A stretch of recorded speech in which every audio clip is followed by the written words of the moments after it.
আমাদের সংস্কৃতি, আমাদের সংস্কার সর্বদা থাকবে আমাদের সাথে। ভারতের মহান গ্রন্থ আর কাব্যের সম্পূর্ণ সংকলন। সাবস্ক্রাইব করুন তিলক।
নিজের চোখে দেখেছে?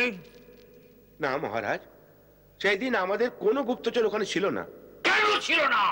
মহারাজ, আমাদের গুপ্তচর ওখানে থাকে না। দিনে একবার গিয়ে ওখানকার সারা খবর জেনে নিয়ে সন্ধ্যায় মথুরায় ফিরে আসে। তবে সেদিন কেন যায়নি? হ্যাঁ মহারাজ, সেদিন ঝড় বৃষ্টি খুব জোরে হচ্ছিল, যমুনায় বন্যা এসেছিল, আমাদের কোনো গুপ্তচর নদী পার করতে পারিনি। তবে এই সূচনা কেমন করে পেলে? মহারাজ, পরের দিন যখন আমাদের গুপ্তচর ওখানে পৌঁছয় তখন গোকুলে আর বৃন্দাবনে সবাই এই বিষয়ে চর্চা করছিল। ওরা কি এই দৃশ্য দেখেছিল? হ্যাঁ মহারাজ, বরং বর্ষা আর ঝড় থেকে বাঁচার জন্য সবাই মিলে ওই পর্বতের নিচে লুকিয়েছিল।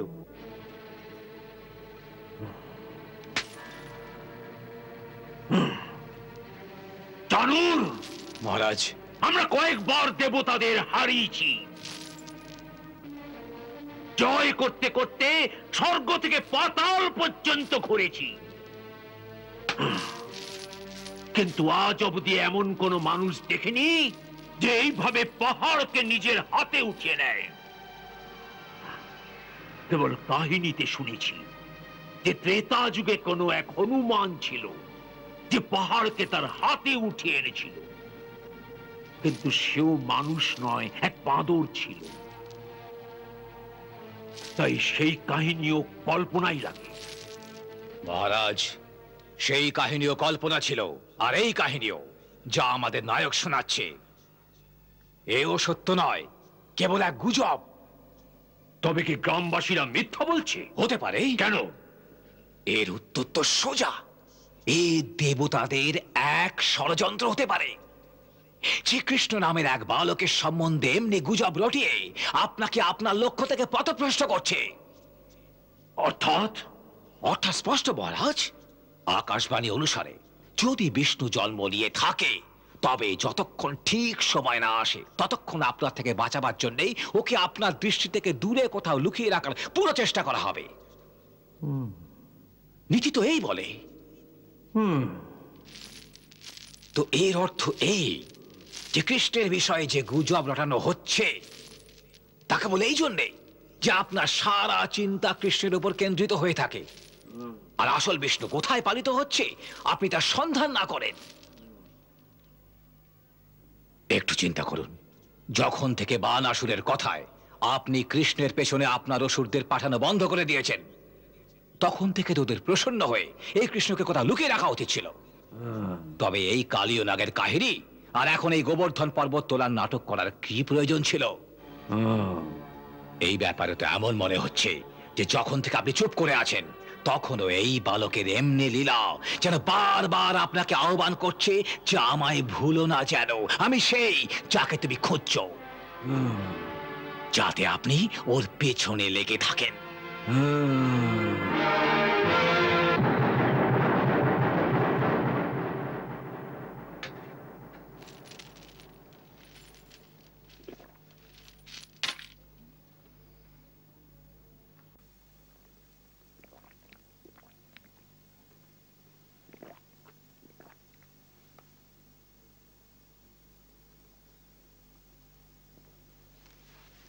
আমি চানুরের কথায় একমত। এ বিষ্ণুর এক চাল, ও আপনাকে বিপদে নিয়ে যেতে চায় মিত্র। স্বয়ং তো অন্য কোথাও লুকিয়ে আছে ও, আর আপনার সামনে এই মায়াবী বালককে রেখে দিয়েছে যাতে আপনার ধ্যান ওই দিকে বিভ্রান্ত হয়।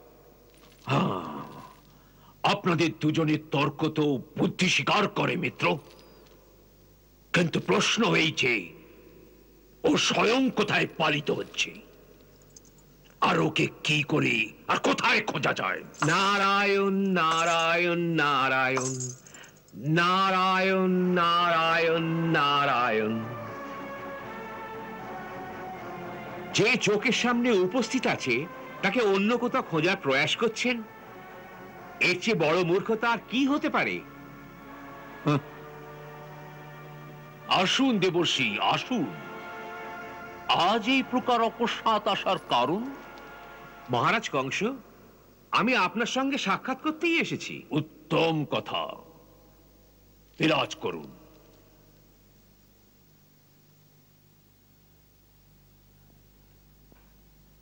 না রাজন, এ তো রাজসিংহাসন, আমাদের সাধুদের জন্য নয়।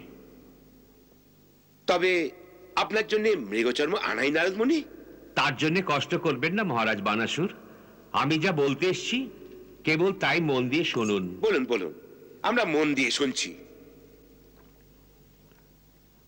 আমার কেবল এই বলার আছে যে আপনারা আপনাদের নিজেদের বৃথাই ভ্রমের মধ্যে জড়াচ্ছেন। বাস্তবে যাকে আপনারা খুঁজছেন ও অন্য কেউ নয়, কৃষ্ণ নামের বালক যে গোকুলে বাড়ছে। এ সেই যার জন্য অষ্টভুজা দেবী আপনাকে ইশারা করেছিলেন যে তোমায় মারবে সে অন্য কোথাও জন্মগ্রহণ করেছে। আচ্ছা, তো আপনি কেবল এই বলতেই এসেছেন? হ্যাঁ রাজন। কিন্তু আজ আপনার বলার আবশ্যকতা কেন পড়লো? এই জন্যে যদি আপনি চান তো এখনো আপনি আপনাকে এই সর্বনাশ থেকে বাঁচাতে পারেন। আমার সর্বনাশের ব্যাপারে আপনি এত বিচলিত হয়েছেন? হ্যাঁ, আমি জানতাম না যে আপনার আমার জন্য এত মোহ হয়েছে। সাধুর কারোর জন্য মোহ হয় না রাজন, আমার তো কেবল দয়া হচ্ছে আপনার উপর। সেই জন্যে সেই সত্যপথ দেখাতে এসেছি যাতে আপনার কল্যাণ হয়। আচ্ছা? হ্যাঁ রাজন, আমি তো আপনার চোখের উপরে ঢাকা সেই অজ্ঞানের পর্দা ওঠাতে এসেছি যার জন্যে আপনার সামনে দাঁড়িয়ে থাকা প্রত্যক্ষ ভগবানকেও দেখা যাচ্ছে না। মহারাজ কংস, একটু চিন্তা করুন, একটু চিন্তা করুন যে যা অদ্ভুত কাজ ওই বালক করেছে কোন সাধারণ মানব কি তা করতে পারে? কেউ কি কালীয় নাগের ফনার ওপর নৃত্য করতে পারে? আর এত বড় পাহাড়কে নিজের ছোট্ট আঙুলের উপরে ওঠাতে পারে? ওঠাতে পারে না, কিন্তু দৃষ্টিভ্রমের দ্বারা এমনি মায়াজাল অবশ্য ফেলতে পারে যে দর্শকের মনে হয় যে ও পাহাড় উঠিয়ে রেখেছে। এমন দৃষ্টিভ্রম আর চোখের ধোকা তো যে কোনো জাদুকর আর সাধারণ তান্ত্রিকও করে দেখায়। চিন্তা করুন তো, এই সারা তামাশা দেখেছে কে? কেবল গোকুলের গয়লারা। ওই বোকা বোকা গ্রামের গয়লাদের এই প্রকার ভ্রমিত করা কোনো বড় ব্যাপার নয়। সেই জন্য এই অদ্ভুত কাজ এক পেছিয়ে থাকা গ্রামে করা হয়েছে। যদি নগরে করত তো আমাদের তান্ত্রিক ওই সময়ের অসত্য সিদ্ধ করে দিত। হ্যাঁ, এরকম মায়াজাল আমি খুব দেখেছি। আকাশে দেবতাদের সঙ্গে যুদ্ধ করেছি আমি, যেখানে ওরা ওদের মায়াবী বিদ্যা দ্বারা কখনো চোখের সামনে তো কখনো চোখ থেকে অদৃশ্য হয়ে যায়। কিন্তু ওদের এই জাদু করে ওদের কংসের বান থেকে বাঁচাতে পারেনি। হ্যাঁ, আচ্ছা, কিছুক্ষণের জন্য যদি আমরা কথা মেনেও নিই যে ওই বালকের কাছে এমন কোন মায়াবী বিদ্যা আছে, তবে তার জন্য কি বলতে এসেছেন আপনি? আমার তো এইটুকু বলার ছিল শুধু যে ওই বালককে চিনতে শেখো। ওই সচ্চিদানন্দ ভগবান, ওকে বিশ্বাস করে আপন অজ্ঞতার অহংকার ত্যাগ করে ওর শরণে যাও। তো তারপর কি হবে? হ্যাঁ, আপনার কল্যাণ হবে। আচ্ছা। হ্যাঁ রাজন, ওই সর্বশক্তিমানের শরণে যাও। তবে এই যে মৃত্যুর ভয় তোমায় দিন রাত ভীত করছে, যে ভয়ের কারণ তুমি দেবকী ছোট ছোট বালকদের হত্যা করেছ, যে ভয়ের কারণ তুমি তোমার দেশের সমস্ত নবজাত শিশুদের মারবার আদেশ দিয়েছিলে, যে ভয় যার কারণ তুমি তোমায় যে মারবে তার খোঁজে এখনো চারিদিকে ছটফট করে বেড়াচ্ছ, এই সারা ভয়, এই তোমার সারা বিহ্বলতা সব শান্ত হয়ে যাবে। রাজন, ওই প্রভু স্বয়ং ওই ভয়ের নাশ করে দেবেন, কারণ যে ওর শরণে যায় তার রক্ষার ভার উনি স্বয়ং তুলে নেন। কিন্তু এই বিষয়ের কি ভরসা যে মহারাজা কংসকে দেখে ওর করুণার সাগর হিল্লোলিত হবে? হতে পারে ক্রোধের সাগর জ্বলে ওঠে আর মহারাজা কংসকে একলা নিরস্ত্র দেখে ওকে আক্রমণ করে। এই বিষয়ের আশ্বাসন কে দেবে নারদ মুনি? এর আশ্বাসন স্বয়ং উনি আমায় দিয়েছেন। উনি এই বলেছেন যে যদি কংস নিজের অহংকার ত্যাগ করে আমার শরণে আসে তো আমি তখনই ওকে ক্ষমা করে দেব। ব্যাস, এবার সত্য কথা মুখ থেকে বেরিয়েছে। মহারাজা কংস, ব্যাপারটা বুঝেছেন? বিষ্ণু আপনার সঙ্গে বোঝাপড়া করার জন্য নারদ মুনিকে দূত বানিয়ে আপনার সামনে পাঠিয়েছে। আর বোঝাপড়ার শর্ত এই যে আপনি আপনার বিশাল সেনা, আপনার সারা শক্তি, আপনার সারা অস্ত্র শস্ত্র সবকিছু ত্যাগ করে এক নিরীহ প্রাণীর মতো শির ঝুঁকিয়ে আর হাত জোড় করে ওর সভায় পৌঁছে যান। তখন দয়া করে সে আপনার ভাগ্য নির্ণয় করবে। বিষ্ণুর এই চাল তো আমি বুঝতে পেরেছি মহারাজ বানাসুর, কিন্তু আমি এই চিন্তা করছি যে এই চালও এত বছর পরে আজই কেন চলেছে, এর পূর্বে কেন চলেনি? এর উত্তর স্পষ্ট মহারাজ। যে বিষয়ে আমরা চিন্তা করছিলাম তাই ঠিক হলো। ও খুব চালাকির সঙ্গে আজ অব্দি আমাদের এই ভ্রমে রেখেছিল যে এই কৃষ্ণ নামের বালকে আমাদের আসল শত্রু। সেই জন্য আমাদের সারা মনোযোগ কৃষ্ণের দিকেই ছিল, আর আসল শত্রু অন্য কোথাও সুরক্ষার সঙ্গে পালিত হচ্ছে। কিন্তু এখন যখন আমরা বুঝতে পেরেছি যে আমরা আসল শত্রুকে খুঁজছি, ও ভয় পেয়ে গেছে। এত বিশাল সেনা যখন সারা রাজ্যকে ঘিরে ফেলবে তখন সেও ধরা পড়বে। ব্যাস এই ভয়ে ও নারদকে সন্ধি বোঝাপড়ার কথা বলতে এখানে পাঠিয়েছে। কিন্তু খুবই ভুল লোককে পাঠিয়েছে। নারদ এক সিধে সাদা সরল ব্যক্তি, ওর এক সরল দূতের ন্যায় কথাকে ঘুরিয়ে ফিরিয়ে বলার জ্ঞান নেই। ইনি তো বোঝাপড়ার মতো শব্দের প্রয়োগ অব্দি করেননি, আর সোজা আত্মসমর্পণের কথা বলে দিলেন, আর নিজেদের শর্তকেও খুলে আপনার সামনে রেখে দিলেন যে আপনি আপনার অস্ত্র শস্ত্র সব ত্যাগ করে এক নিরীহ প্রাণীর মতো হাত জোর করে শির ঝুঁকিয়ে ওর সভায় পৌঁছে যান, তবে গিয়ে দয়া করে সে আপনার ভাগ্য নির্ণয় করবে। কি নারদ মুনি, এই অর্থ না আপনার কথার? হ্যাঁ, প্রভু শরণে যাবার এই তো রীতি। যে প্রাণী নিজের অহংকার আর যে বস্তু দ্বারা অহংকার উৎপন্ন হয়, সে সবকিছু ত্যাগ করে হাত জোর করে ওর সামনে গিয়ে দাঁড়ায়। নারদ, যে দূত এই প্রকার কথা বলে, জানো তাকে রাজনীতিতে কি বলা হয়? কি? মূর্খ। মূর্খ নয়, মহামূর্খ।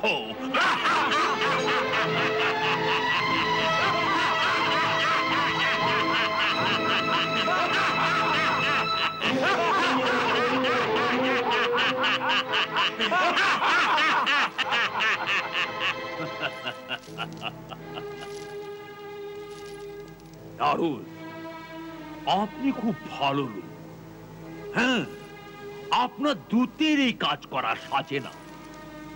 কেননা দূত যখন কথা বলে তখন এইভাবে কথা বলে যে যারা শুনছে তাদের লাগে সে তাদেরই কল্যাণের কথা বলছে। হ্যাঁ রাজন, সেই জন্য আমি সেই কথাই বলছি, যাতে আপনার সত্যি সত্যি কল্যাণ হয়। ব্যাস, এই বকবক আমি অনেক শুনেছি। এবার যান আর আপনার বিষ্ণুকে গিয়ে বলুন আমরা ওর সারা চাল বুঝতে পেরেছি, কিন্তু আমরা ফাঁসবো না। হ্যাঁ, ও যেখানেই লুকিয়ে থাকুক আমরা ওকে খুঁজে বার করবই। হ্যাঁ, আর ওকে এও বলে দেবেন যদি ও আমার সঙ্গে বোঝাপড়া করতে চায় তো আমার সঙ্গে সেই শর্ত তো শির ঝুঁকিয়ে হাত জোর করে আমার সভায় আত্মসমর্পণ করে। হতে পারে আমি ওকে দণ্ড দিতে একটু নরম হই। হ্যাঁ, আর এও বলে দেবেন এই বোঝাপড়ার জন্য যদি দুধ পাঠায় তেমন মূর্খকে না পাঠায়।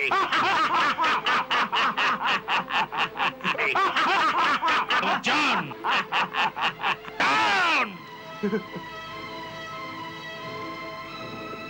রাজন, আমার আপনার জন্য দয়া হচ্ছে।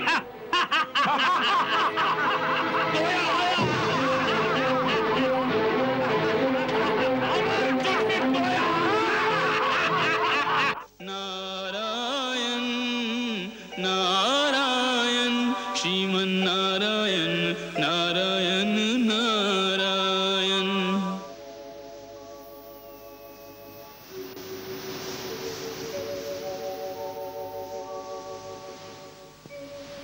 খুব দুঃখী হয়ে এসেছো ভক্তরাজ? প্রভু, দুঃখ তো আমার ওই অভাগার জন্যে, যে আপনার দয়ার সাগরের তটে পৌঁছবার পরেও ওর এক বিন্দু থেকে বঞ্চিত রয়ে গেল। একেই দুর্ভাগ্য বলে প্রভু। তুমি সত্যই বলেছ দেবঋষি। যখন মনুষ্যকে এই প্রকার নিজের ভাগ্য পরিবর্তনের সুযোগ দেওয়া হয়, কিন্তু অজ্ঞতা আর অহংকারের জন্য ও তার অবহেলা করে দেয়, তখন তাকে দুর্ভাগ্য বলা হয়। তুমি চিন্তা করো না, এ মহামায়ার খেলা, ওকে খেলতে দাও, যা হচ্ছে হতে দাও। সত্যি আপনার মায়া খুবই প্রবল প্রভু। দেখুন না, যে রহস্যকে জানার জন্য ও কত বছর ধরে উৎকণ্ঠিত, যা আকাশবাণীর দ্বারা ব্যক্ত করা, যে ওর আসল শত্রু কোন বালকের রূপে জন্মেছে, আর সেই রহস্য যখন আমি ওকে জানাই, যখন স্বয়ং আমি ওকে সত্য বলেছি যে ওই সে যার নাম কৃষ্ণ, তখন আপনার মায়া ওকে এমন ভ্রান্ত করে দিল যে আমাকে মিথ্যাবাদী বলল। ওর ধারণা যে আমি ওকে বিচলিত করে নকল ভগবানে ধাওয়া করাচ্ছি। বাহ মহামায়া, বাহ। নারদের প্রণাম স্বীকার করুন। মা, আমার একটি প্রার্থনা আছে। আমার উপর এমন কৃপা কখনো করো না যে আমি পথভ্রষ্ট হয়ে যাই, আর আমি পথ ভুলে গিয়ে কংসের মতন দিশাহারা হয়ে যাই। তুমি তোমার চিন্তা কেন করছো নারদ? প্রভু, যখন আপনি আমার রক্ষক, তখন আমার নিজে চিন্তা করার আবশ্যকতা নেই। কিন্তু আমার বসুদেব আর দেবকীর চিন্তা অবশ্যই আছে। ওই ক্রূর কংস ওদের খুব দুঃখ দেবে প্রভু। নারদ, তুমি এত জ্ঞানী হওয়ার সত্ত্বেও মাঝে মাঝে অবিকল বাচ্চাদের মতো কথা বলো। চিন্তা করো, আজ অবধি ওদের রক্ষা কে করেছে? আপনি প্রভু। না, ওদের আমার সাহায্যের আবশ্যকতাই পড়েনি। শাস্ত্র বলে ধর্ম রক্ষতি রক্ষতা।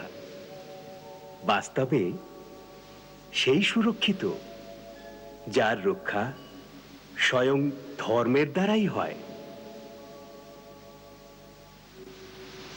যে প্রাণী আপন ধর্মের প্রতি অটল থাকে, ওর রক্ষা স্বয়ং ওর ধর্মই করে থাকে। আজ অবধি স্বয়ং ওদের ধর্মই ওদের রক্ষা করেছে, আর আগেও ওদের ধর্মই ওদের রক্ষা করবে। তাই আর তুমি চিন্তা করো না। যথা আজ্ঞা প্রভু।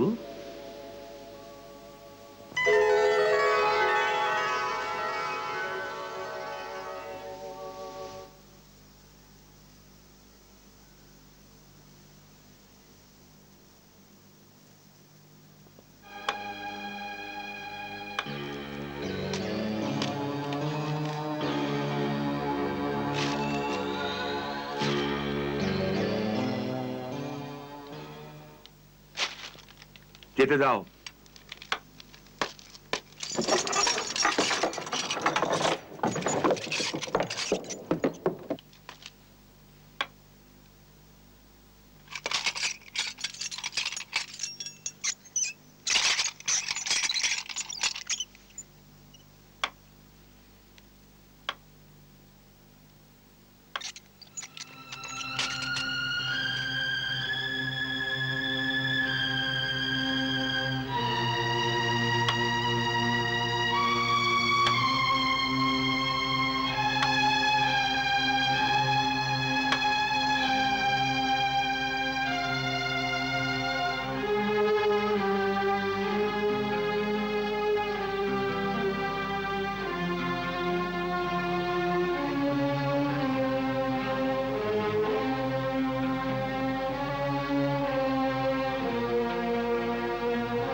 কুমার আর দেবীর শ্রীচরণে সেবকের প্রণাম স্বীকার করুন।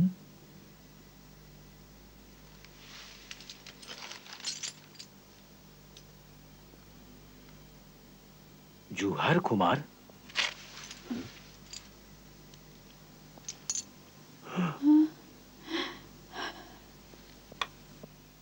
অক্রূর মশাই,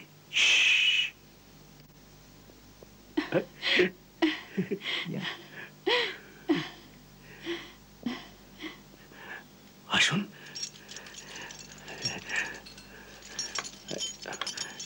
কিন্তু কিন্তু অক্রূর মশাই, আপনার এখানে আসা বিপজ্জনক। দেবী রোহিণীর আদেশ যে আপনার সঙ্গে দেখা করি আমি। হ্যাঁ, দেবী রোহিণীর সব কুশলে আছেন তো? হ্যাঁ কুমার, সব কুশলে আছেন। তবে ব্যাপার কি? দেবী রোহিণী কুমার বলরামের ব্যাপারে চিন্তিত। কুমার বলরামের জন্য কি বিষয়ে চিন্তা? ওর বিদ্যার জন্যে।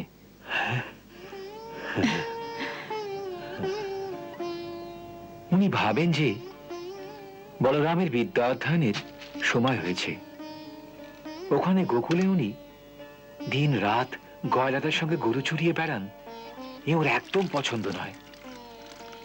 ওর বক্তব্য যে রাজ পরিবারের বাচ্চাদের শাস্ত্রবিদ্যাও আর শস্ত্রবিদ্যাও সব প্রকারের বিদ্যায় পূর্ণ হওয়া উচিত। আসুন, এই বিষয়েই আপনার মত জানার জন্য উনি আমায় আপনার কাছে পাঠিয়েছেন। হ্যাঁ,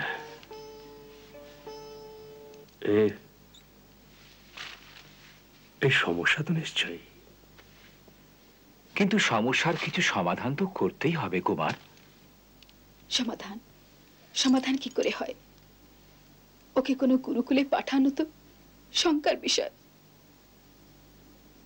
একটু চিন্তা করুন, অন্য বিদ্যার্থী জিজ্ঞাসা করলে কি বলবে? কার পুত্র? না না, আর কোনো উপায় নেই। ওকে এই রকম লুকিয়ে গোকুলেই থাকতে হবে। লুকিয়ে থাকা তো ঠিক কথা, কিন্তু তার তো এ অর্থ নয় যে ওর রাজকুল অনুসারে বিদ্যা গ্রহণ করা উচিত নয়। এ কাজ লুকিয়েও হতে পারে। আসলে আপনি বলতে কি চান? হ্যাঁ, আপনার যোজনা কি? কুমার, আমি দেবী রোহিণীর বিচারের সঙ্গে একমত। কেবল আমি কেন, বৃষ্ণি বংশের বাকি সর্দারেরাও এই বিষয়ে একমত যে আমাদের কুমার বলরামকে গোকুল থেকে চুপচাপ বার করে কোনো গুপ্ত স্থানে নিয়ে যাওয়া উচিত, যেখানে ওকে শাস্ত্রবিদ্যা থেকে শুরু করে শস্ত্রবিদ্যা পর্যন্ত সব প্রকারের বিদ্যায় পারদর্শী করে দেওয়া যায়। সেখানে ওকে রাজনীতির শিক্ষাও দেওয়া হবে। কুমার, আমাদের একথা ভোলা উচিত নয় যে উনি স্বয়ং সুরবংশের জ্যেষ্ঠ রাজকুমার, আর সারা বৃষ্টি বংশের যাদবরা ওকে তাদের ভাবী রাজার রূপে দেখে।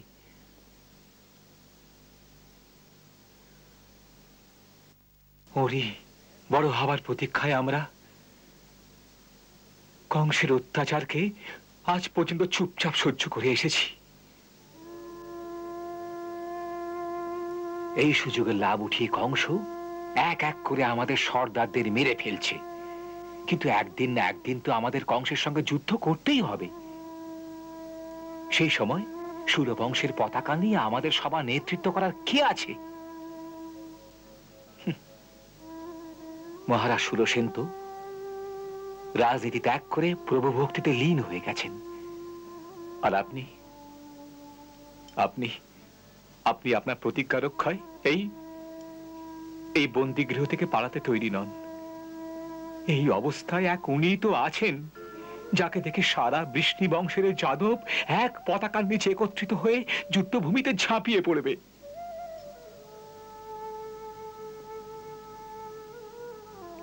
কিন্তু আপনি আপনার এই যোজনার আলোচনা দেবী রোহিণী আর নন্দরায়ের সঙ্গে করেছেন?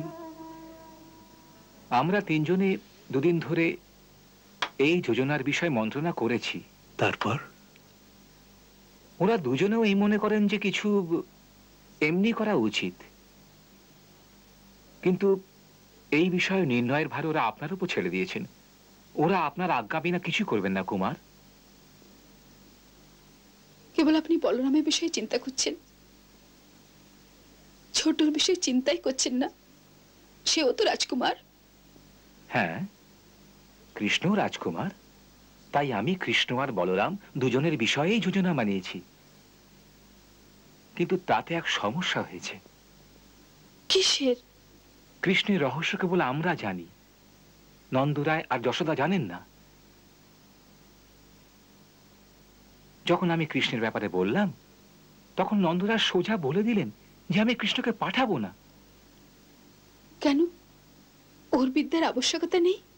আছে, কিন্তু নন্দরায়ের বক্তব্য যে কৃষ্ণ বিদ্যা গ্রহণ করে কি করবে?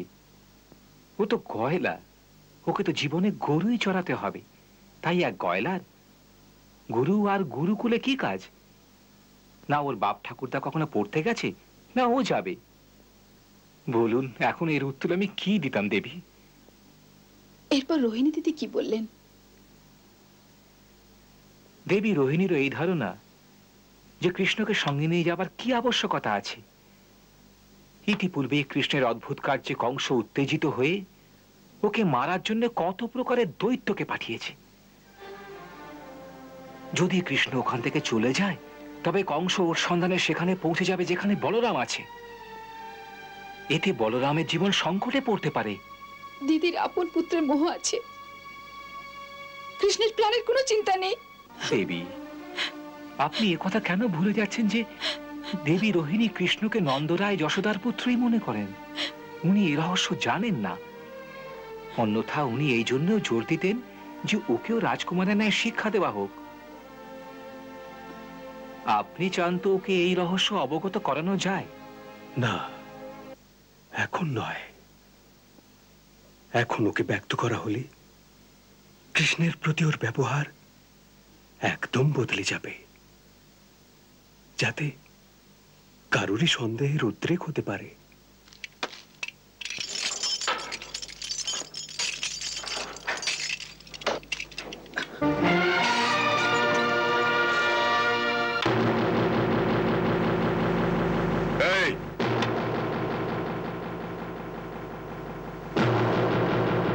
আজ এত দেরি হচ্ছে কেন?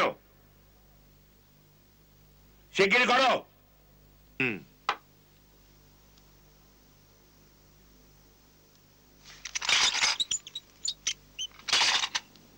দিদিকে বলা না বলা সিদ্ধান্ত তো নেওয়া হবে। সত্যি কথা তো এই যে কংসের দৃষ্টি কৃষ্ণের উপরে আছে। ও যেখানে থাকবে ওর প্রাণের ভয় থাকবে। তাই আপনি ছোট ভাইকে সংকটে ফেলে বড় ভাইকে সুরক্ষিত স্থানে নিয়ে যেতে চান? আপনি দুই ভাইকে আলাদা করে দিতে চান?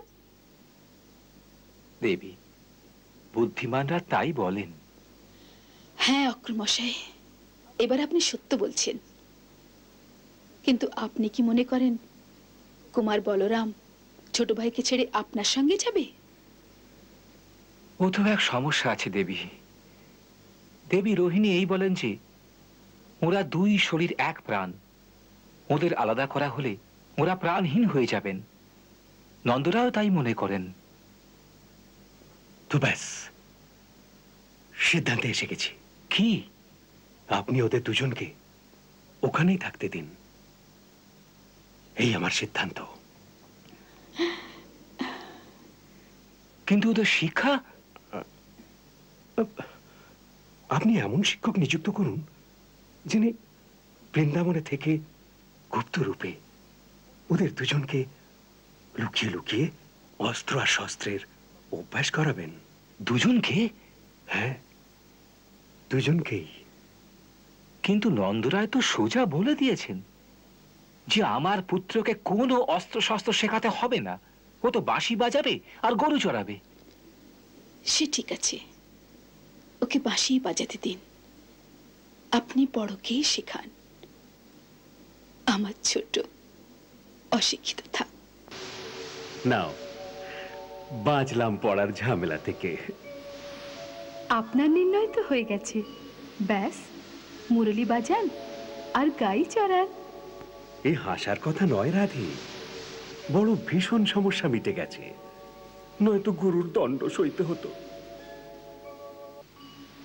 মা ঠিকই বলেছেন যে আমি অশিক্ষিতই ভালো।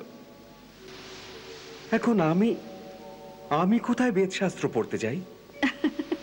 পড়তে চান না, অশিক্ষিতই থাকতে চান? আপনার লীলা আপনিই জানেন প্রভু। আমি তো ব্যাস এই দেখছি যে আপনি দুই মার সঙ্গে একরকম ন্যায় করছেন না। দেবকী মা, যিনি তার গর্ভ থেকে পুত্রের জন্ম দিয়েছেন, আজ অবধি আপন পুত্রের মুখ দেখার জন্য আকুল হয়ে আছেন। আর এদিকে পুত্র স্নেহ আর মমতা সারা সুখ আপনি কেবল যশোদা মার কোলে দান করেছেন। এ কেমন ন্যায় প্রভু? একজনকে বিরহের পীড়া, একজনকে পরম সুখ। রাধে, যাকে তুমি পীড়া বলছো তা মাতা দেবকীর তপস্যার শেষ ভাগ। উনি আগামী দিনে যে পরমানন্দ লাভ করবেন তার অধিকারী হওয়ার জন্যে এই তপস্যার হিসেব এখনো বাকি রয়ে গিয়েছিল। আর যে তুমি যশোদামার পরম সুখের বিষয়ে বলছো তার সময় এখন অল্পই রয়ে গেছে। অল্পই রয়ে গেছে কেন? কেননা আমার বাল্যরূপের সময়ও যে অল্প রয়ে গেছে। আমি বুঝলাম না। রাধে, এই নন্দ তার পূর্বজন্মে দ্রোণ নামের বসু ছিলেন, আর যশোদা ওর ধরা নামের পত্নী।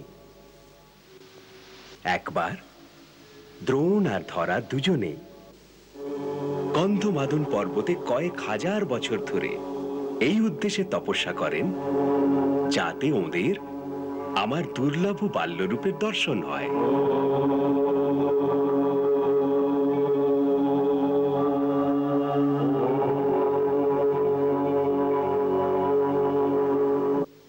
কিন্তু যখন দর্শন হলো না তখন ওরা এক অগ্নিকুণ্ড নির্মাণ করেন যাতে আপন জীবনকে সমর্পণ করার নিশ্চয় করেন।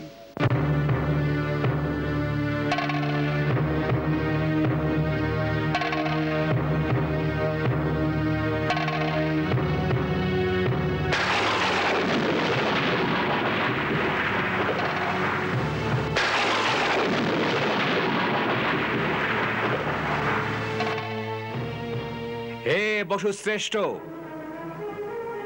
ভগবান কৃষ্ণের বাল্যরূপ দর্শন বড় বড় যোগীদের জন্যেও দুর্লভ। বড় বড় জ্ঞানী ও জ্ঞান আর তর্কের দ্বারা সেই রূপের কল্পনা করতে পারে না। কিন্তু আমি তোমাদের এই তপস্যায় প্রসন্ন হয়েছি।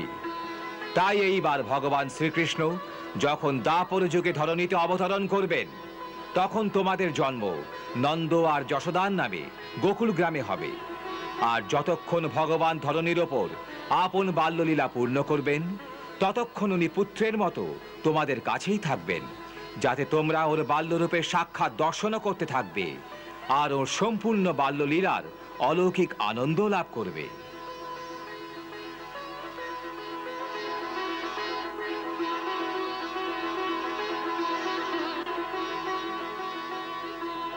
ওম তৎসৎ।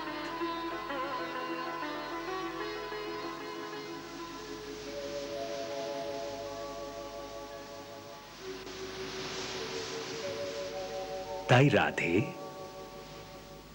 যতক্ষণ আমার বাল্যরূপ আছে আর আমি গোকুলে আছি ততক্ষণই ওদের পরমানন্দের সময়।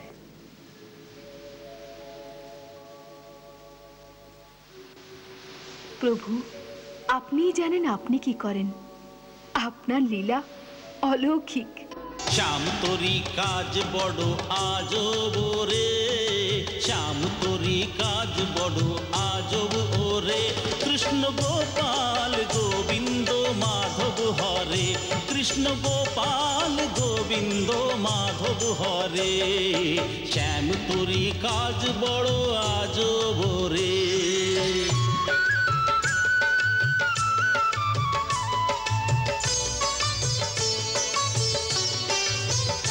নাথ তুই তো জনমের চোর রে, তোর লীলা আরো আজব রে।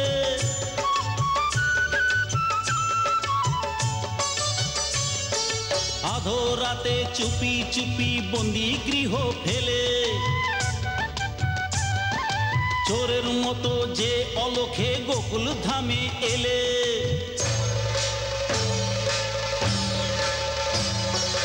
আপন ঘরে চুরি করে মাখন তুমি খেলে,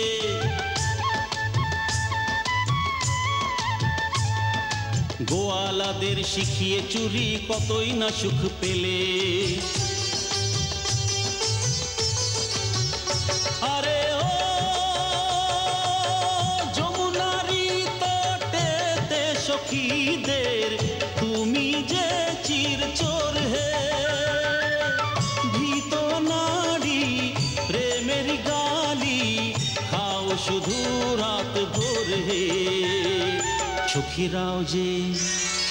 সখীরাও যে নাম তোমার কেনই করে, চুরি করে বলে বড় জোর যে করে। কৃষ্ণ গোপাল গোবিন্দ মাধব হরে, কৃষ্ণ গোপাল গোবিন্দ মাধব হরে। শ্যাম তোরি কাজ বড় আজব ওরে। হরে ও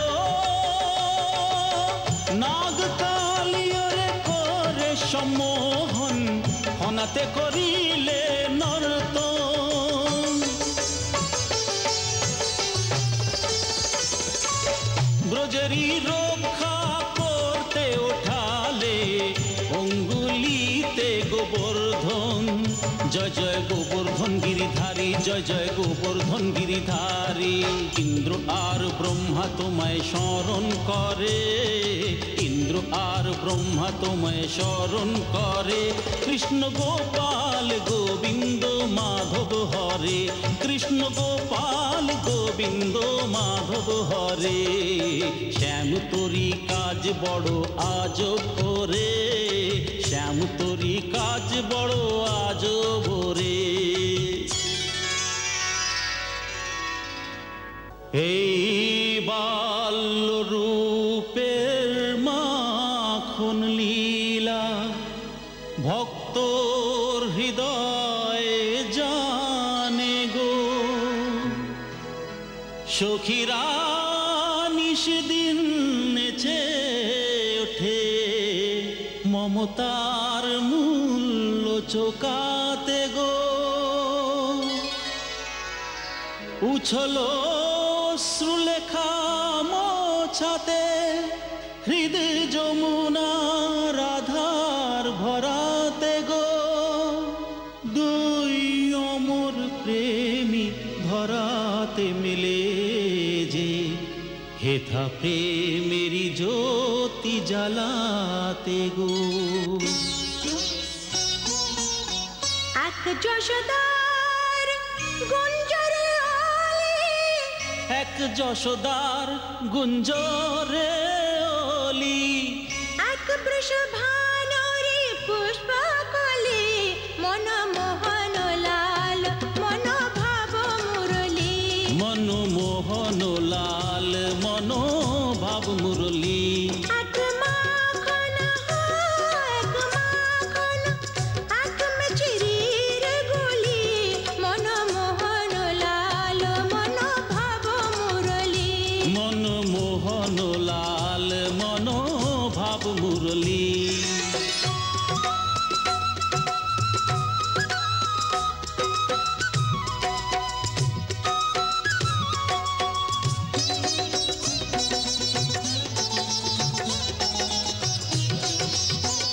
কেউ না জানে কেউ না বোঝে, কেউ না জানে কেউ না বোঝে। কবে যে রচিল প্রেম কাকলি, মনমোহন লাল মনোভাব মুরলী।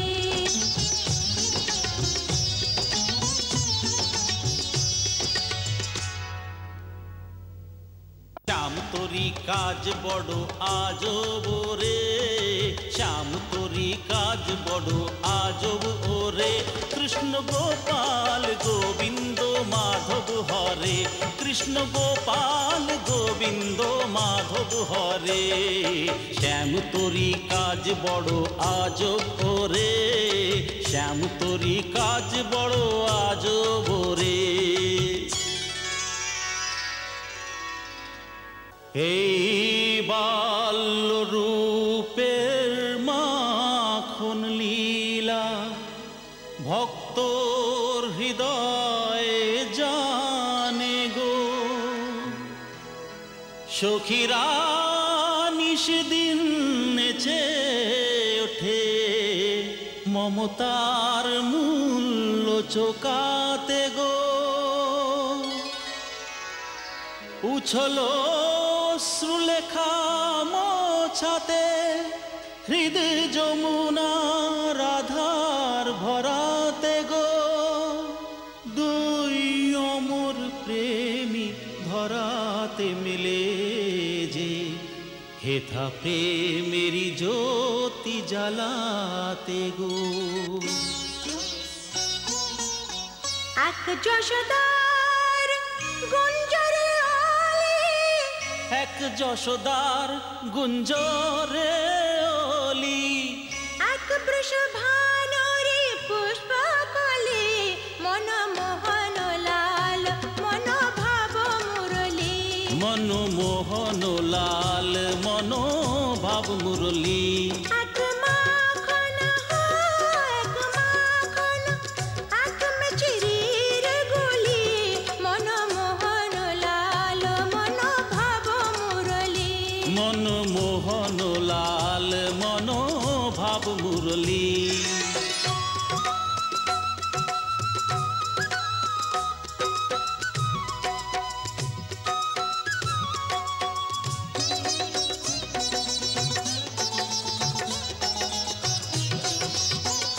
কেউ না জানে কেউ না বোঝে, কেউ না জানে কেউ না বোঝে, কবে যে রচিল প্রেম কাকলি, মনমোহন লাল মনোভাব মুরলী।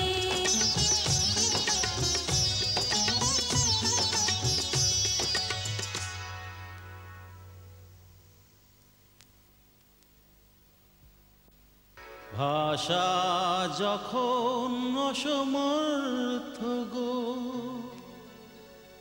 বলে ওঠে যে ভাবেরি গভীরতা, মাপা সহজ না তখন। বৃন্দাবনে হারিয়ে গেছে প্রেমিক রাধা কৃষ্ণ, রাধা কেমন কৃষ্ণকে করে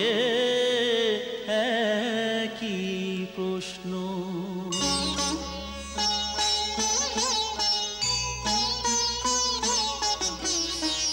না জানি যে কত যুগের আমি রাধা, না জানি যে কত যুগের আমি রাধা। ওগো মনমোহন তুমি বিনা রাই যে আধা, না জানি যে কত যুগের আমি রাধা।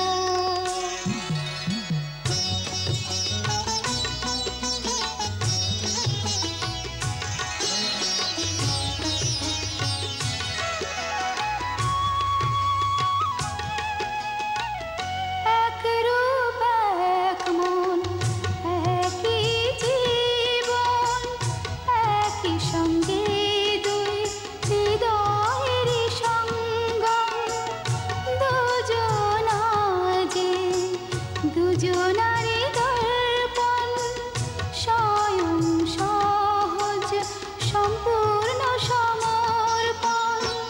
ভুলে যাই যে হৃদয়ের গুঞ্জন, ও শ্বাস প্রশ্বাসে তোমাতে আমি সমাহিতা। কৃষ্ণ গো কত যুগের আমি রাধা।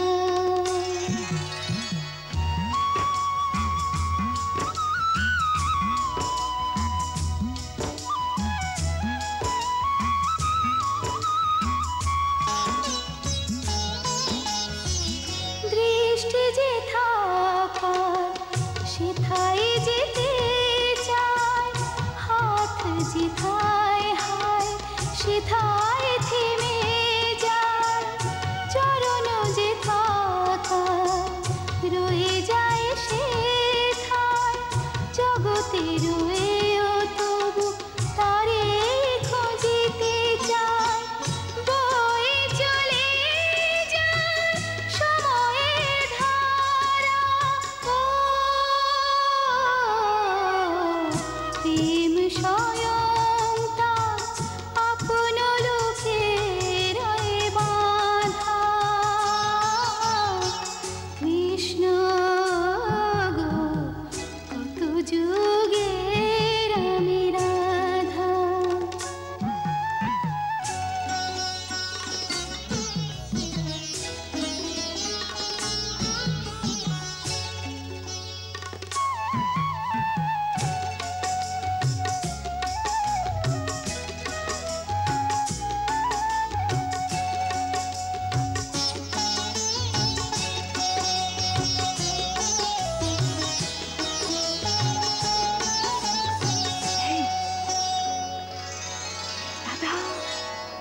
ডাকছেন।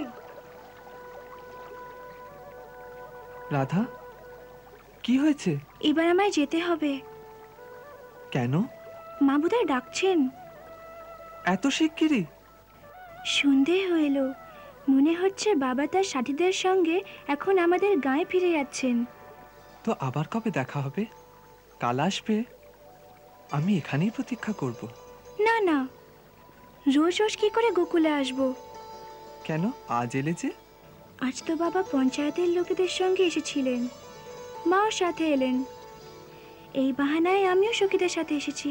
কাল কোন বাহানায় আসবো? আচ্ছা, ভালো কথা। তবে কাল আমি বর্ষা নিতে আসব। যখন বাঁশি বাজাবো তখন বুঝে নিও না আমি নদীর ধারে তোমার অপেক্ষায় আছি, কেমন? না না, আমি হাত জোর করছি, বাঁশি বাজিও না। কেন? তোমার বাঁশির সুরে কে জানে কি জাদু আছে। সারা গ্রামবাসীরা যখন দুপুরে ঘরে আরাম করে ঘুমোয়, বাঁশি শুনলেই সব জেগে যায়। তারপর সবাই বুঝতে পারে যে তুমি আমাদের গায়ের বাইরে এসেছো। আর সবাই জানলা দিয়ে উঁকি মেরে দেখে। আমি যতই চুপি চুপি আসি, তবুও সারা গায়ে কথা ছড়িয়ে যায়। ঘরে ঘরে আমার আর তোমার চর্চা হতে থাকে। যখন গলি দিয়ে জল নিতে যাই, তখন সবাই মুখ ঘুরিয়ে টিটকারি মারে। তুমি জানো না তোমার জন্য আমায় কত নিন্দে সহ্য করতে হয়। দেখো রাধা, যে নিন্দা চিন্তা করে তার প্রেমের রাস্তায় চলা উচিত নয়। তাই যখন আমি বাঁশি বাজাবো তুমি ঘর থেকে বেরিও না, জানো? কিন্তু এই পাপে বাঁশি তো সব দুঃখের জড়। একে শুনে না এসে থাকে কি করে? এই সতীনের সুর যেন বাঁধনে বেঁধে নিয়ে আসে আমায়। তাই বলছি, আমার উপরে দয়া করো, আমাদের গায়ে এসো না, বাঁশিও বাজিও না। তবে তো প্রেম করা ছেড়ে দাও। এও তো সম্ভব নয়। তবে এও সম্ভব নয় যে আমিও আশা ছেড়ে দেব। দেখো রাধা, আমি কোনো নিন্দাকে ডরাই না। আমি তো কেবল প্রেমের বশে আছি, আর প্রেমকে সবার ওপরে বলে মানি। তাই আমায় তো আসতে হবেই। আর আমি না আসি তো কি করবে? তো আমি তোমার চরণ চিহ্নকেই বাঁশি শুনিয়ে চলে আসবো।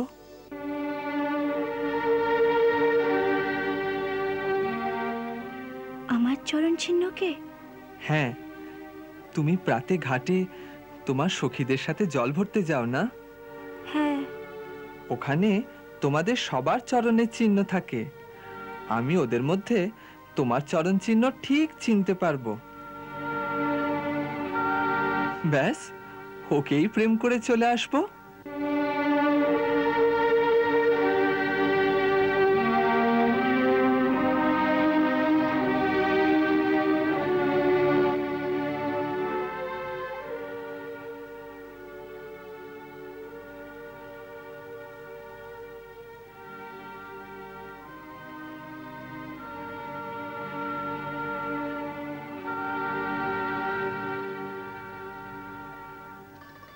ললিতা, রাধার মা আমাদের সবাই খোঁজে এদিকেই আসছেন। রাধা না যাবে তো না যাক, আমরা সবাই চলি চল। রাধা, সুকিয়া বলছে মা এদিকেই আসছেন। আচ্ছা, এবার আমায় যেতে দাও। প্রথমে কাল ফিরে আসার কথা দাও। কানাই, মা এসে যাবে যে। প্রথমে কথা দাও, বলো হ্যাঁ।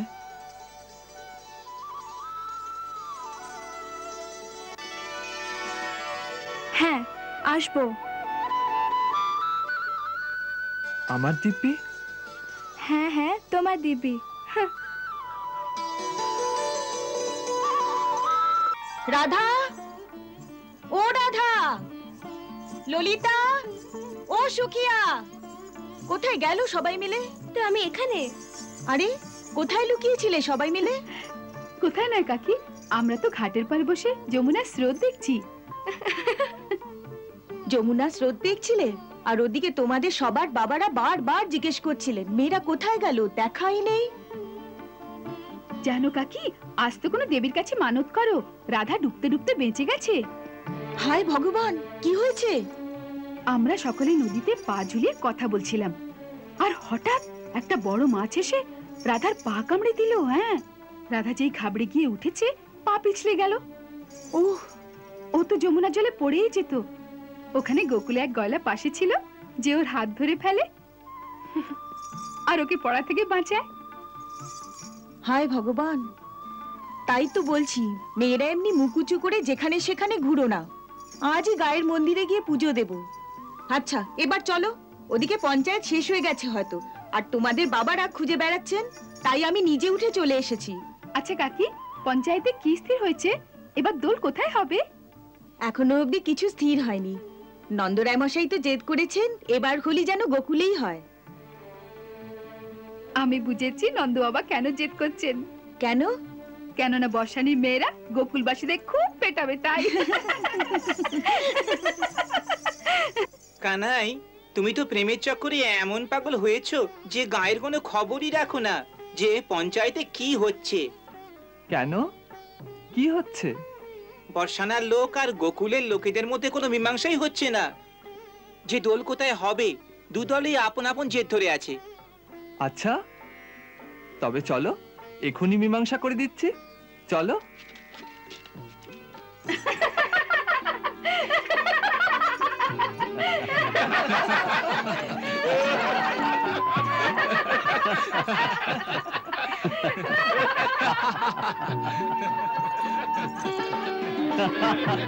নন্দরায় মশাই, চলুন আপনার কথাই মেনে নিচ্ছি, এবারও দোল গোকুলেই হবে। বসুবানু মশাই, আপনি আমার কথা রেখেছেন, সেই জন্য কেমন করে ধন্যবাদ জানাই। আমরা সব গোকুলবাসীরা আপনার কাছে কৃতজ্ঞ থাকব। নাও, আমার আসার আগেই স্থির হয়ে গেছে। এখন তো আনন্দই আনন্দ। এবার তো সবাইকে গোকুল আসতেই হবে। হ্যাঁ ভাই, বর্ষানার গয়লানিদের ভয় পাও, সেই জন্যই তো নিশ্চিত হয়েছে। এই কথা তো সত্যি বাবা, আমরা বর্ষানার গয়লানিদের সত্যি সত্যি খুব ডরাই। কাকা, আপনি চিন্তা করবেন না, বর্ষানার গয়লানিরা এদের ঘরে গিয়েও তো গোকুলবাসীদের পেটাতে পারে।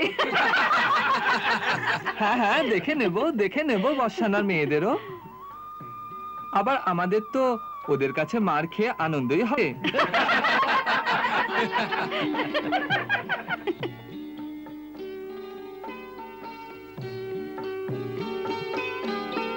সত্যি কথা কি নাথ?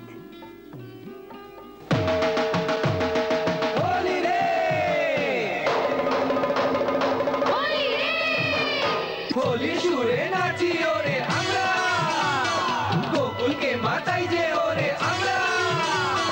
জানার সনে সখী আসে হ্যাঁ গো হ্যাঁ, কানাই সনে সখা আসে হ্যাঁ গো হ্যাঁ।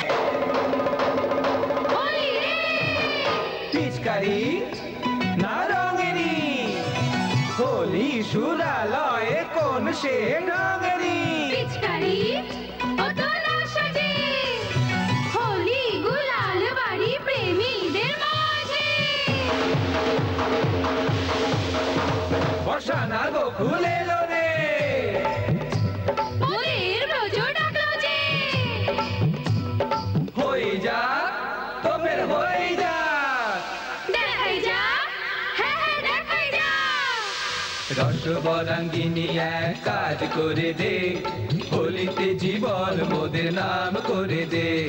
যৌবন আমাদের নাহে স্বপ্ন মজা, নিয়ত বিচার নয়তো পাবে গো সাজা।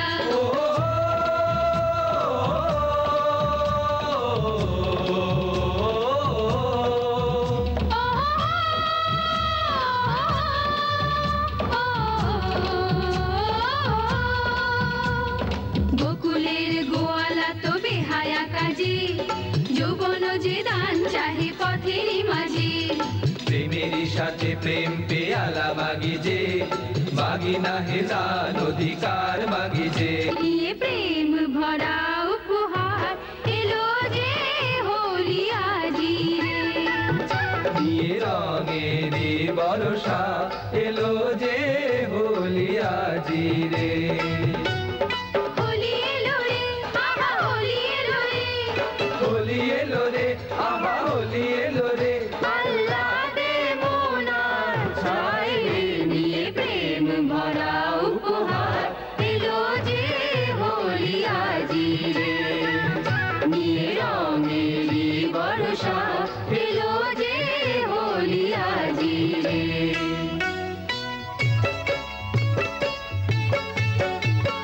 আয় রে আয় হেতা আয় জারে যা হোতা যা তুই মোর সজনী ওহো তুই তোর সুজা আচ্ছা মেখে দেবো চন্দন আহা কিশোর নন্দন ওহো হো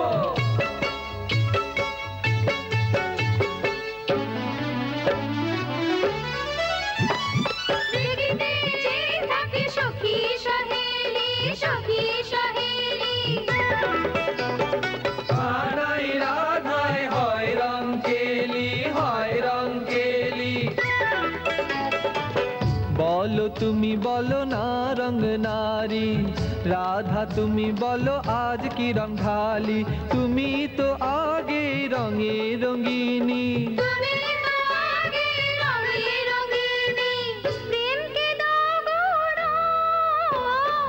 প্রেমকে দাও গো রং যে জগতে আলোর দিশারি রে নিয়ে প্রেম ভরা উপহার এলো যে হোলি আজি রে নিয়ে রঙেরই বর্ষা এলো যে হোলি আজি রে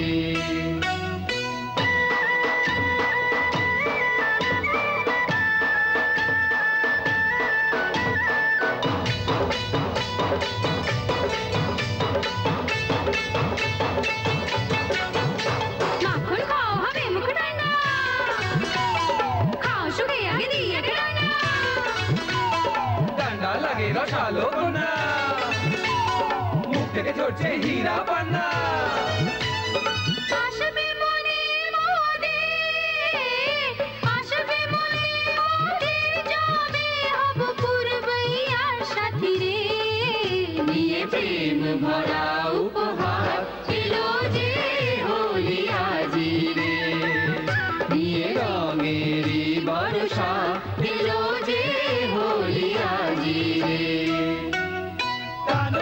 টানো রে আখিতে কাজল টানো রে গাও রে গাও রে গাও রে সাথে গাও রে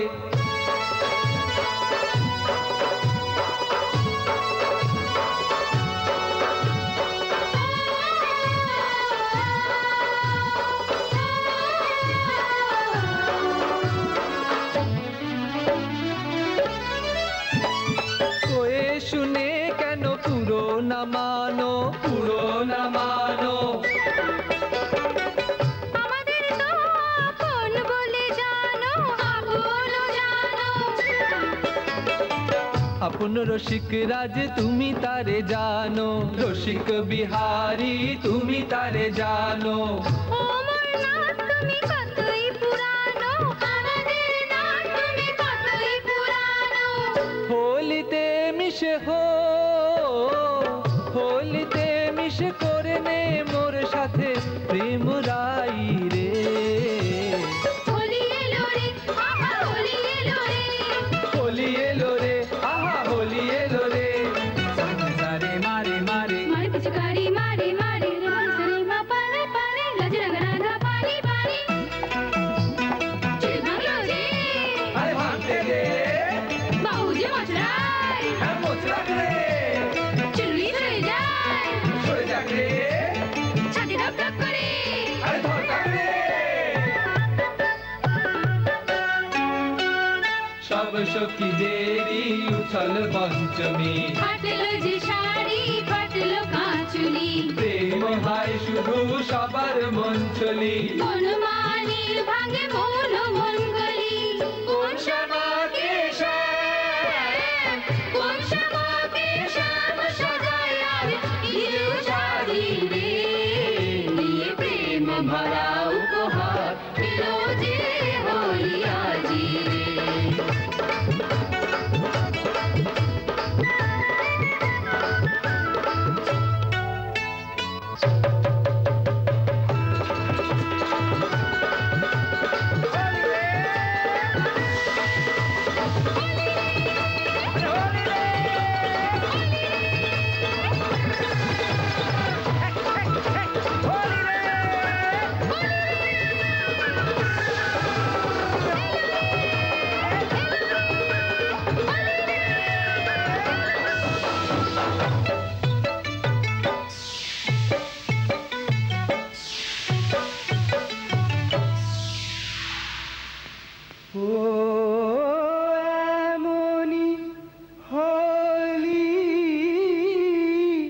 কখনো না খেলি, কখনো না এমন রঙ ঢালি।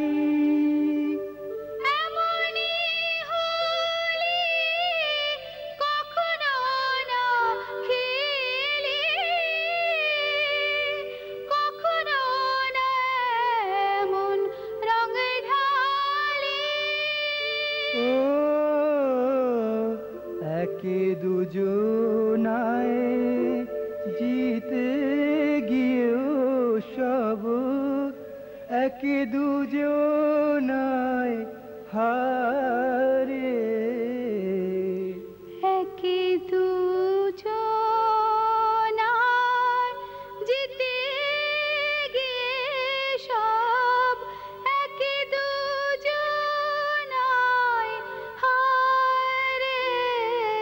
ধন্য ধন্য ভাগ্য আমাদের, হোলি ওই ব্রজরাজ দুলাল রে, কেমনে ওরে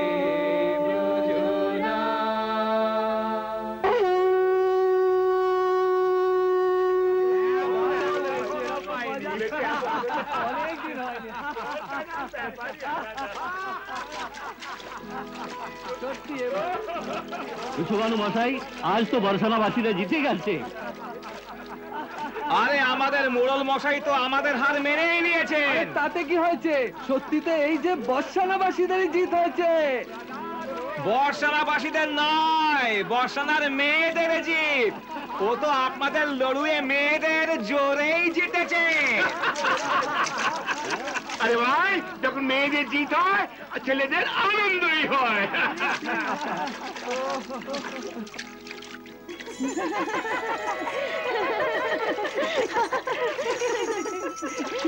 আজ তো খুবই আনন্দ হয়েছে। যেখানে স্নেহ আছে সেখানেই আনন্দ আছে। এই কথা তো সত্যি। আরে রাধা কোথায়? দেখছি না ওকে। গায়ে সব মেয়েরা অন্য কোনো ঘাটে স্নান করছে বোধহয়। রাধাও সেখানেই সখীদের সঙ্গে হবে।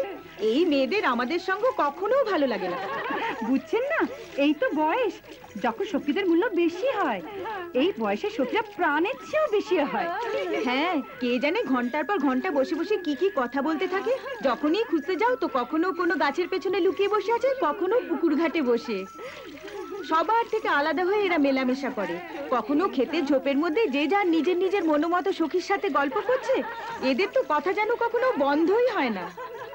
যতক্ষণ এই বয়স পার না হচ্ছে ততক্ষণ এত গুঁড়ো রহস্য লুকিয়ে থাকে এদের হৃদয়ে যে তার আলোচনা কখনো শেষই হতে চায় না।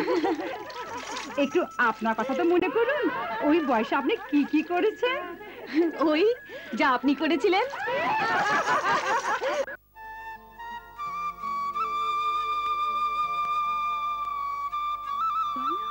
না না, চল না।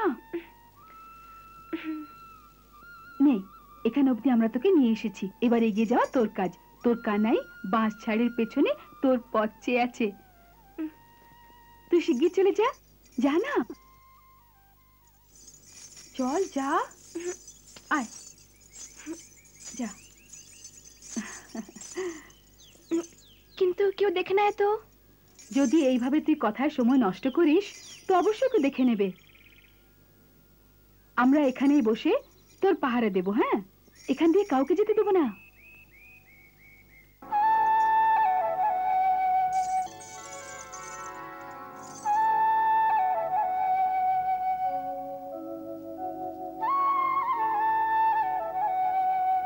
কম্পিত চরণ, লজ্জিত নয়ন, ভীরু হৃদয়, জগতের ভয়, মিলনের আশ, বিরহে হুতাশ, মুখ গম্ভীর, প্রাণ অধীর।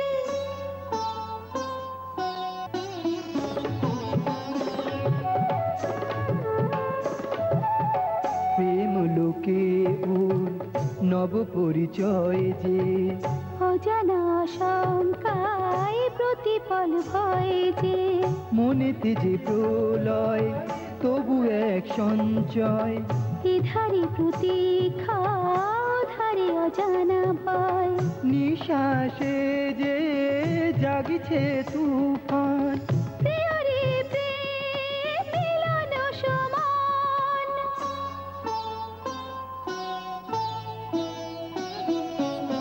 লাজ নয়নে হাসি যে মনে প্রেমেরই কত হৃদয়ে লুকায়ে চলে প্রিয়রি অভিসারিকা দেখো নব কিশোরী রাধিকা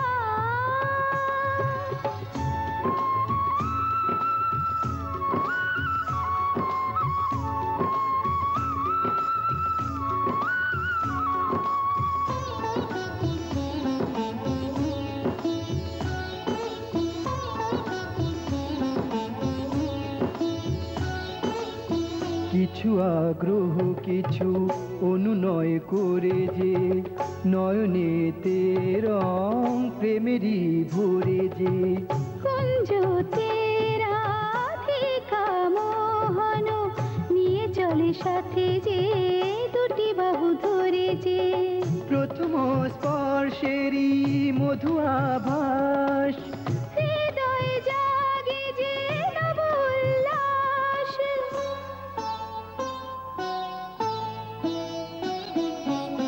ভাবেরই ভরে মেতে যে চলে কখনো টলে কখনো ঢলে চলে প্রিয়রে অভিসারিকা দেখো নব কিশোরী রাধিকা।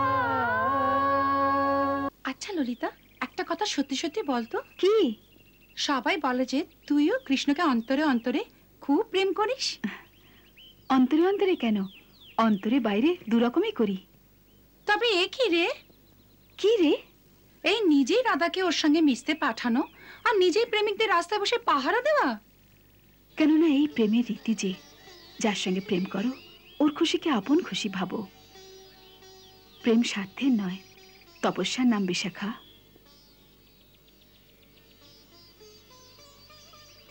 তুই ধন্য রে ললিতা, আমার দৃষ্টিতে তোর স্থান রাধার থেকেও উঁচুতে। ছি, রাধার বিষয়ে এমন বলে না। যাকে আমার প্রিয়তম প্রেম করে ওকেই আমি আমার আপন বলে ভাবি। এমনিতে কৃষ্ণকে কে প্রেম না করে? সত্যি বল, তুই প্রেম করিস না? হ্যাঁ। পাগলি, প্রেম করিস তো দিতেও শেখ, আর তাও হেসে। আরে ললিতা, বিশাখা, এখানে বসে কি করছিস? সুখিয়ার জন্য অপেক্ষা করছি। আমরা সকলে যমুনায় স্নান করতে যাচ্ছি। আচ্ছা। আজ আমি যমুনাতে স্নান করতে যাচ্ছিলাম, তুমি আমায় এখানে কেন ডেকে পাঠালে? তোমায় দেখতে খুব মন চাইছিল তাই। তুমি বড় দুষ্টু। দোলের সময় এমন দুষ্টুমি করলে সবাই দেখছিল। বলো, এমন দুষ্টুমি কেউ করে নাকি? হ্যাঁ। কে?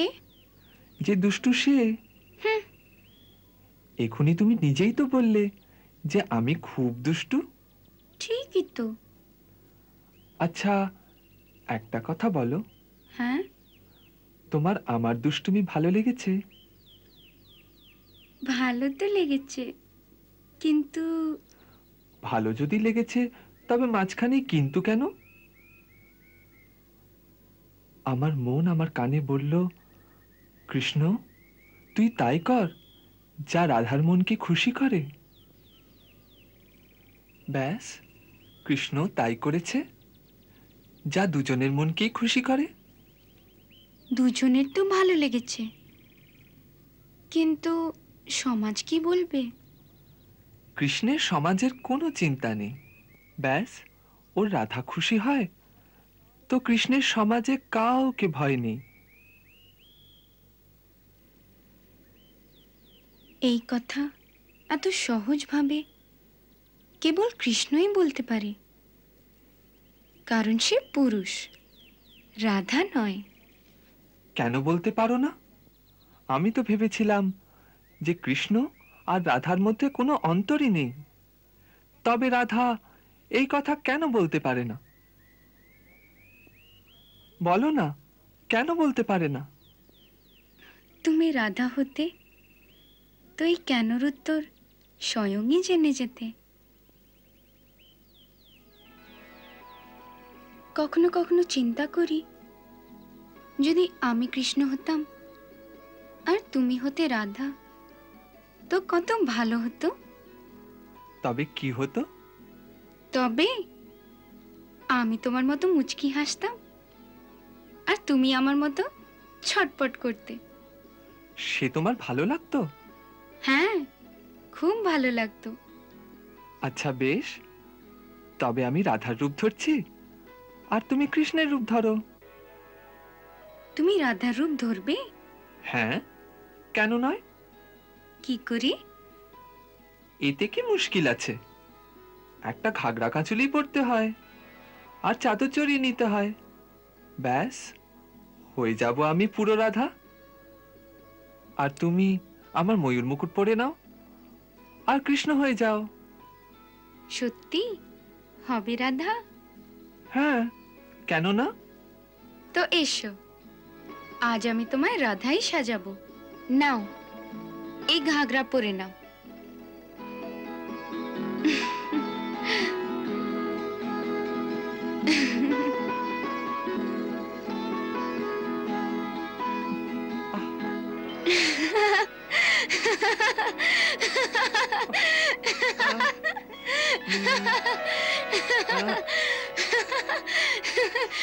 ও আনাড়ি, একে এভাবে নয়, উপর দিয়ে পড়তে হয়।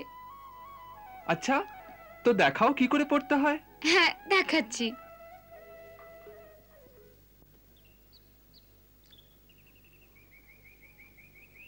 আরে, আগে তোমার এই মুকুট তো খোলো। হ্যাঁ, নাও এটা তুমি পরে নাও আর কৃষ্ণ হয়ে যাও। হ্যাঁ, পরাও।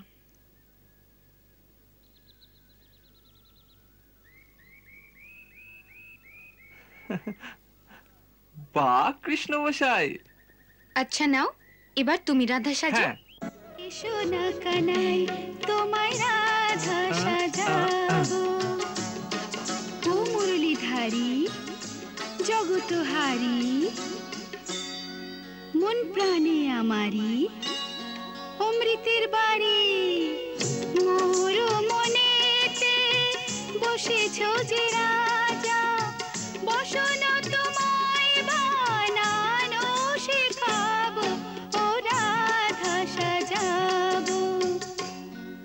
আনাড়ি মঞ্চর রসিক রাজ, জড়িতে ওড়নার বাঁধন বাঁধবো। তুমি জ্বলবে আর আমি যে হাসবো, ও আমি যে হাসবো। এসো না কানাই, তোমায় রাধা সাজাবো। আরে বাহ, এবার ঘুমটাও দিতে হবে। আমি তোমার আঁচল উড়াই, ও গোলাজহীন কিছু লজ্জা শেখাবো। কানাই তোমার কোমল শরীরে রাধারে সিঙ্গারে রচাবো, রাধারে সিঙ্গারে রচাবো, ও রাধা সাজাবো। এসো না কানাই, তোমায় রাধা সাজাবো। নাও, হয়ে গেছি না পুরো রাধা? পুরো নয়, এই তো কেবল রাধার বাইরের রূপ ধরেছ তুমি। যখন পুরো রাধা হবে, তখন এই মুচকি হাসির পেছনে প্রেমের পীড়ার অশ্রু ঝরতে থাকবে। এখন তোমার বশে রাধার হৃদয় নেই, আর রাধার হৃদয়ে যে কৃষ্ণের জন্য প্রেম আছে তাও নেই। তুমি দূরে থাকো তো, মিলনের জন্য ব্যাকুল হই, আর মিলন হইতো আবার আগামী বিচ্ছেদের ভয় এই মিলনের মুহূর্তেও মনে পীড়া ভরে দেয়। ওসব কোথায় এই নকল রাধার মধ্যে? তুমি তো অনাদিকাল ধরে নির্মোহী। তুমি মোহের বন্ধনকে জানবে কি করে? কখনো কোনো ব্যাধির জালে ফেঁসে থাকা কোনো পাখিকে ছটপট করতে দেখেছ? ব্যাস, কৃষ্ণপ্রেমের জালে ফেঁসে থাকা রাধার ছটফটানিও ঠিক সেই রকম। যখন এই অবস্থায় পৌঁছবে তখন রাধা হবে। কখনো কখনো ভাবি, তোমার উপর আমার প্রেমের যে ঋণ আছে তাকে তুমি কখনো শোধ করতে পারবে না। হ্যাঁ রাধে, তুমি ঠিক বলেছ। তোমার এই ঋণ শোধ করা সত্যি সত্যি অতি কঠিন। কঠিন নয়, অসম্ভব। তুমি আমার চিরঋণী, আর সদা ঋণীই থাকবে। বা কথায় ভুলিয়ে তুমি আমায় তোমার চিরঋণী করে দিলে। কেবল কথায় ভুলিয়ে নয়, সত্যি সত্যি আপনি আমার চিরঋণী। আমার প্রেমের ঋণ আছে আপনার উপর, যাকে আপনি কখনো শোধ করতে পারেন না। কেন শোধ করতে পারবো না? কেননা আপনার মোহের বন্ধন নেই যে। না কাউকে মোহ করেন, না কাউকে প্রেম। তাই প্রেম যায় গভীর পীড়া, তা আপনি বোঝেনই না। কারোর সঙ্গে প্রেম করলে তবেই তো বুঝতে পারবেন না। কিন্তু আমি কার সঙ্গে প্রেম করি? কেন? কেউ আপনার প্রেমের যোগ্য নয়? না।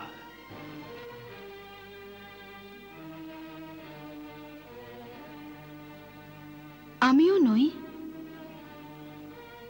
বলুন না, আমিও নই। দেখো রাধে, প্রেম কোনো অন্যের সাথে করা যায়। আমাদের মধ্যে অন্যজন কে? আমরা দুজন তো একই। যেমন দুধের মধ্যে ধবলতা আর আগুনের মধ্যে উত্তাপ হয়ে থাকে, যেমন ধরণী থেকে সুগন্ধ আর নদীর থেকে তার তরঙ্গ আলাদা হয় না, তেমনি আমি আর তুমি দুজনে একই। আমাদের মধ্যে কোনো ভেদ নেই। আমি সর্বশক্তিমান পরমেশ্বর, আর তুমি আমার সর্বশক্তির সমূহ মূল প্রাকৃতিক পরমেশ্বরী।